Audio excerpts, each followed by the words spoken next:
好多人都覺得天主教淨係講規矩同因果報應，但其實天主教講嘅嘢好多時都係關於愛。等我慢慢同你講解下啦。天主教講嘅善惡報應唔係好似汽水機咁，撳個掣就有嘢彈出嚟，唔會話你一做咗好事即時就有回報㗎。好人有時都會撞到黑仔時，壞人有時又會行運，呢啲都好正常。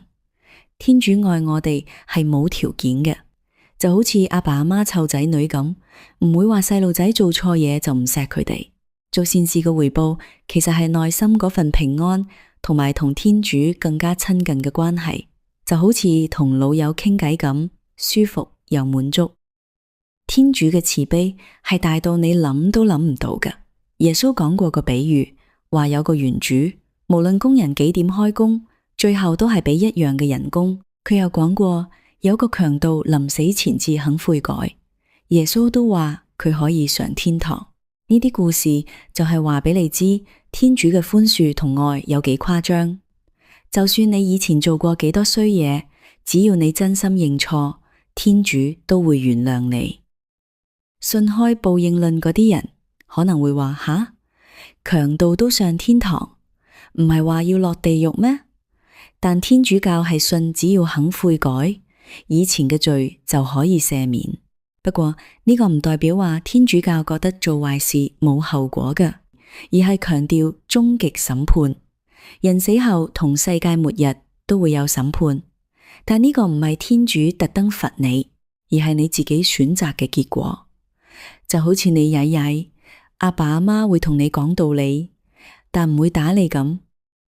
天主教講嘅地獄唔係天主整嚟困住你嘅監獄，而係你自己揀咗唔要愛，唔要天主，最終搞到自己孤零零嘅結果。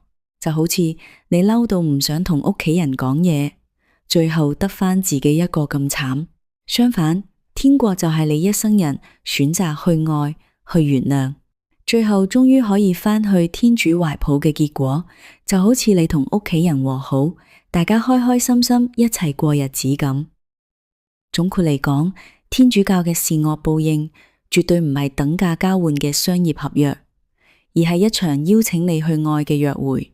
做善事唔係為咗買張天國入場券，或者求下半世發達，而係因為你感受過天主嘅愛，所以自然想用愛去回應呢個世界。做壞事最大嘅報應唔係行行下街俾雷劈，而係你喺失去愛同平安嘅痛苦入面，自己封閉自己。就好似你唔肯同人講嘢，最後得返自己一個咁難頂。天主唔係一個惡死嘅球證，佢似足一個等緊壞孩子返屋企嘅慈父。如果你死都要做壞事，離家出走，最後真係蝕底嘅係你自己，因為你走寶，食唔到屋企嗰餐最豐富嘅免費大餐啊！所以呢，我哋要珍惜同天主嘅關係，用愛去回應世界，咁先至係真正嘅幸福嘛。